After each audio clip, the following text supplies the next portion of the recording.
Hey, bonjour tout le monde, bienvenue aux capsules de sciences de 3 avec Marty. J'espère que vous allez bien. Les capsules de sciences avec Marty, ce sont des petites capsules sur la matière vue en sciences de troisième secondaire. Sans plus tarder, allons-y avec une première capsule, les solutions. J'aurais jamais pensé devenir un YouTuber. Ouh! Y a plus rien d'important. Alors, je suis de retour, étant donné que j'ai pas de laboratoire. Allons-y avec ma cuisine. Bienvenue chez nous. Alors aujourd'hui, le chapitre sur les solutions. Une solution, c'est une substance qui est un mélange homogène et qui est limpide. On peut faire une solution par dissolution. Alors aujourd'hui, c'est ce que nous allons voir. J'ai ici des contenants avec de l'eau à l'intérieur. L'eau, dans ce cas-ci, va servir de solvant. Puisqu'une solution, ça prend un soluté et un solvant. Le soluté, c'est la substance qui est en plus petite quantité dans la solution et qui va être dissoute. Par contre, le solvant, c'est la substance qui est en plus grande quantité et qui va servir à dissoudre le soluté. Alors aujourd'hui, on va faire des solutions. Pour ça, j'ai mes solvants. J'ai 1 litre de solvant ici, 2 litres de solvant juste là. Je vais utiliser ma balance numérique pour peser le soluté. Alors, allons-y avec la pesée du soluté qui sera, dans ce cas-ci, du sel de table. Alors, je vais utiliser une balance numérique pour mesurer la quantité de soluté. Alors, je désire avoir 5 grammes de soluté. Je prends un contenant que je place sur la balance. On met la balance à 0 pour avoir seulement la masse de soluté dans notre contenant. Et je rajoute le soluté pour obtenir 5 grammes. Alors, j'ai rajouté 5 grammes de soluté dans le contenant. On peut voir qu'il y a bel et bien 5 grammes. Et ce 5 grammes, je le rajoute plutôt dans 1 litre d'eau. Voilà. Pour que le tout soit dissous complètement. Alors, on brasse. Et à partir du moment où on a une seule phase visible, nous obtenons une solution puisque la substance est limpide. Voilà. Alors, nous avons mis 5 grammes dans 1 litre d'eau. Nous obtenons ainsi une concentration de 5 grammes par litre. Si nous faisons la même chose, c'est-à-dire mettre 5 grammes, mais cette fois-ci dans 2 litres, alors je vais peser 5 grammes, j'ai le même contenant, j'ai mis à 0, je vais prendre 5 grammes de soluté. Alors, j'ai mon 5 grammes. Cette fois-ci, je mets 5 grammes dans mon 2 litres d'eau. Voilà. Je prends le temps de bien mélanger le tout pour faire ma dissolution.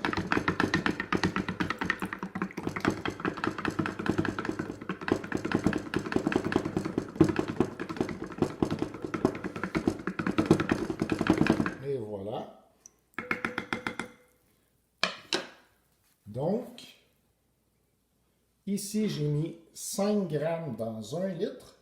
Par contre, ici, j'ai mis 5 grammes dans 2 litres. Ainsi, la concentration n'est pas la même dans les deux. Celle-ci donne 5 grammes par litre comme concentration, alors qu'ici, ça donne 5 grammes pour 2 litres, ce qui fait en sorte qu'on a une concentration de 2,5 grammes par litre.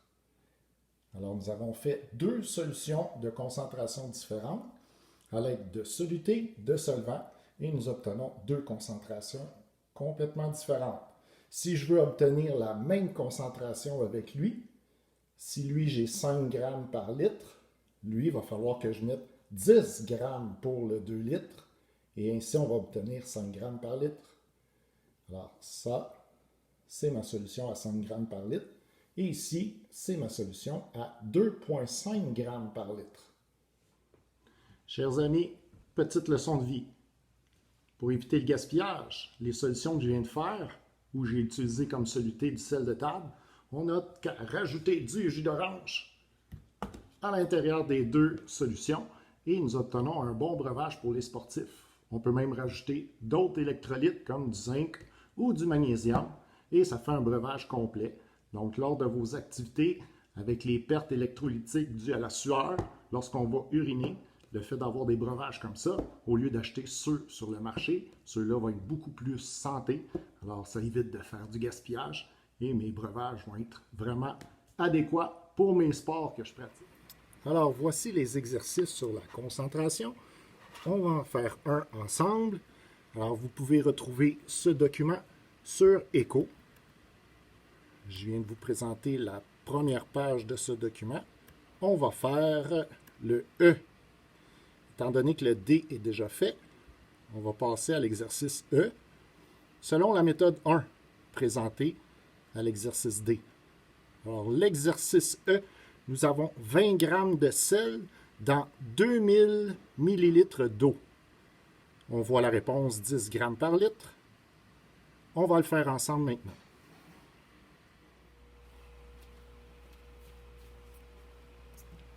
Alors, pour l'exercice E, nous avons une dissolution de 20 grammes de sel dans 2000 millilitres d'eau. Alors, voici la façon de faire pour trouver la réponse. La formule d'une dissolution, c'est C est égal à M sur V. Nous avons 20 grammes de soluté. J'ai fait des petits picots ici qui représentent des cristaux du sel que l'on met dans un solvant pour obtenir 2000 millilitres de volume de solution. Alors, ici, nous avons le solvant. Nous mettons 20 grammes dans 2000 millilitres d'eau. Le 2000 millilitres correspond à 2 litres. Nous, on cherche à savoir maintenant qu'est-ce que ça donne en grammes, mais pour 1 litre. Donc, des grammes par litre que nous allons obtenir comme C. C pour concentration. La masse, c'est le M, 20 grammes.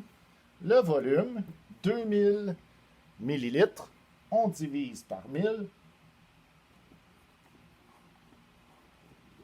Ce qui donne 2 litres. Maintenant, nous pouvons faire le calcul à l'aide de la formule.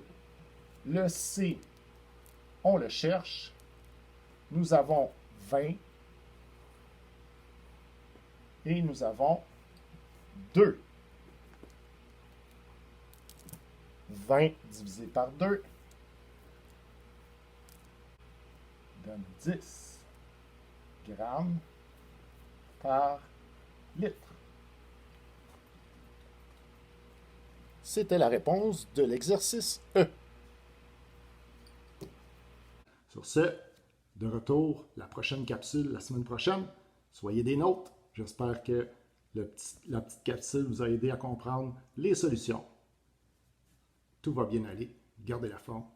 Ciao. Longtemps filait ma chance par les sorties.